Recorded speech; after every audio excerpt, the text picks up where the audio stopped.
logical, that Descartes doesn't see how every cogito ergo sum, individual self-experience as thinking, doubting, and thereby existing, is already grounded in linguistic intersubjectivity. Then again, the vitalist critique of Descartes, as I already said, mechanical matter and thinking. Where is the space for life?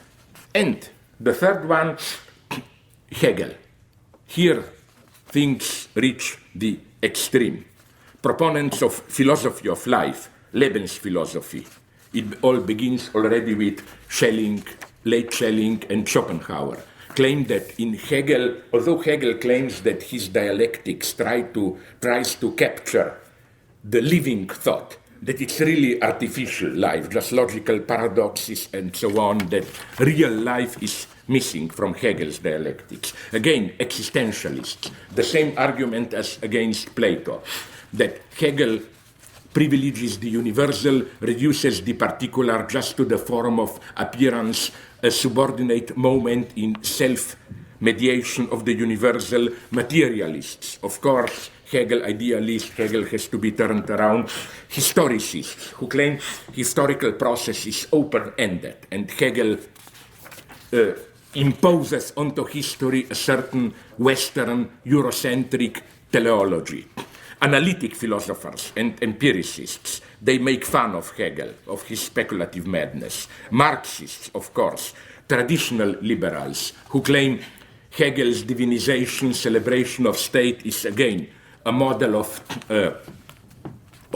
totalitarian spirit, laying the foundations for fascism, although this, again, is even empirically a problematic statement, because, you know, I'm not sure if it was Ernst Krieg. He was one of those not minor then, but today deservedly have forgotten Nazi philosophers. The only interesting role of Ernst Krieg is that he was crucial in undermining Heidegger. You know, Heidegger wanted to become the official Nazi philosopher, but for hardline Nazis, he was not racist biologist enough, he was too intellectual. Okay, one of these guys was Ernst Krieg. And Ernst Krieg made, I think it's him, the famous statement that on, my God, I don't know, was it March, April? Okay, the day when Hitler took power, that this is the day that Hegel finally died, and so on. No, it's a famous statement. Although things are here much more interesting, incidentally, it's a good book not because it will have a text by me, although this will not hurt the book, I hope, but my friends Gregory Fried and another guy are now editing something that comes closest to what one can call the smoking gun in the case against Heidegger. It was quite a detective work to discover this. What? If you look at official plan for Heidegger's Gesamtausgabe, complete works, there is a seminar which is missing. From 33-34, Hegel and the State. And for good reasons it's missing. Heidegger tries to erase the traces, because this is where Heidegger goes to the end in his support of Nazism. It's not only and simply this type of general political opportunism, but it's a detailed theoretical elaboration of it.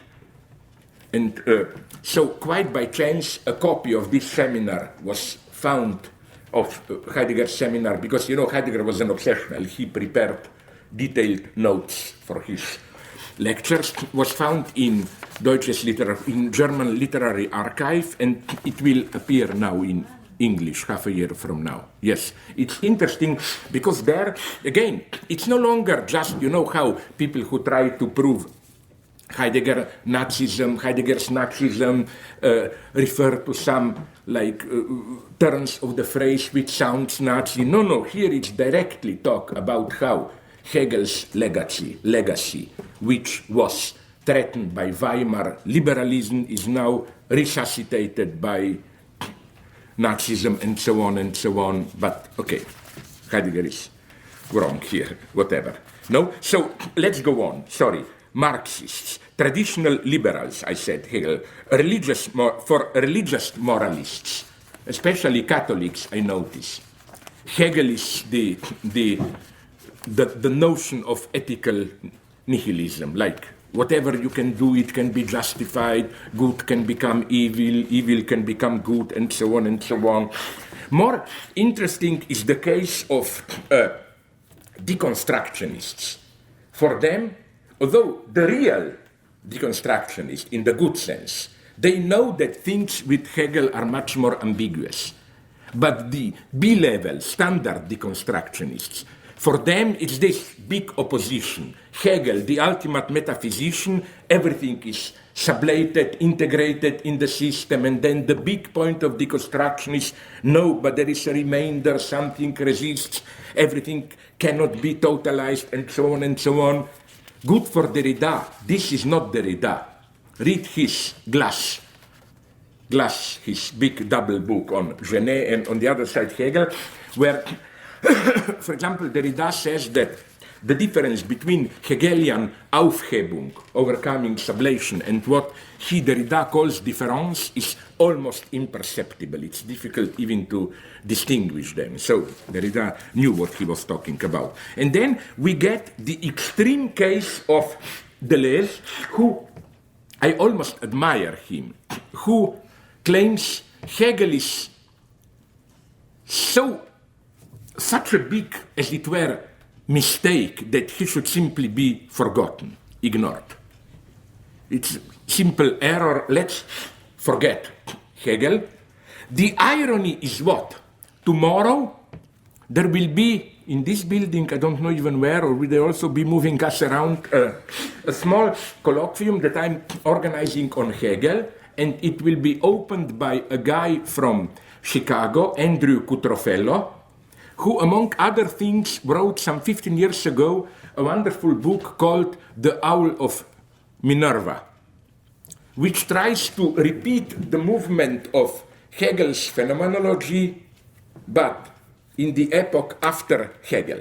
Like the beginning is Hegel's death, then the split of Hegel's pupils into old new Hegelians, and then it's all a kind of a deduction of everything that happened, from analytic philosophy to Heidegger, Derrida, and in a nice twist of irony, the end, the absolute knowing resuscitated is Deleuze, of course, today's Hegelian. Oh, well, it's very mysterious. And so this point that that Deleuze is Hegelian, unaware of it, but nonetheless was also developed by Catherine Malabou in a good text, and she will also be here on Saturday. On Saturday, I warn you, there will be a true orgy.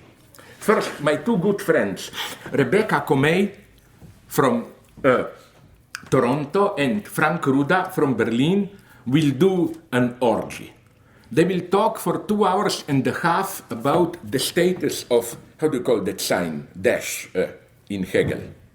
And that's something to go into. You know, because the very beginning of Hegel's logic, not introductions, the beginning is Sein, reines Sein, dash und nicht anderes. Being, pure being, dash, like why dash? What's the status of this being, pure being? Is this a Hegelian repetition? Is this a contradiction at the low, like the enigma of the very beginning? And that's Frank Ruda, that is to say Rebecca Comey, will go to the very end of phenomenology where Hegel quotes Schiller, some stupid song about spirit recognizing itself in the explosion of its appearances, and there is also a dash, but you don't find this dash in Schiller himself.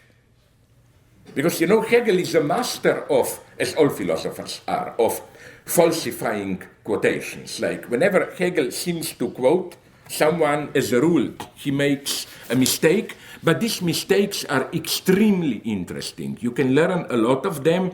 I think usually they have a certain truth value. For example, don't take this personally. It's not against the Greeks, it's more against the Russians. You know, when Hegel talks in his lessons on the history of religion about the difference between Eastern Orthodoxy and Western Christianity. Eastern Orthodoxy means Russian Orthodoxy, not Buddhism, this Christian East. He makes a wonderful mistake, and it's just a mistake because elsewhere he put it correctly, he knows. He says that the difference in theological terms is that for the Orthodox orientation, you know, it's so-called question of the role of the Son, Jesus Christ, in Holy Ghost, that for Orthodoxy, the Holy Ghost originates only from God the Father, while for Western Christianity, it's co-generated by Father and Son. What does Hegel do? He says, he moves it one step further, but correctly. Hegel says that for Orthodoxy, Holy Ghost originates from Father and Son, while for Western Christianity, only from the Son. And I think Hegel was right, because in his reading, at least, you know, what dies on the cross is Father. There is no Father. You have only Son, and when the Son is obliterated, you have only the Communist Party, the collective, which is Holy Ghost there, and so on and so on. So, okay, let me now nonetheless return to the main line. I hope I made clear in this brief exposition what's the, as it were, strategic place of these three thinkers.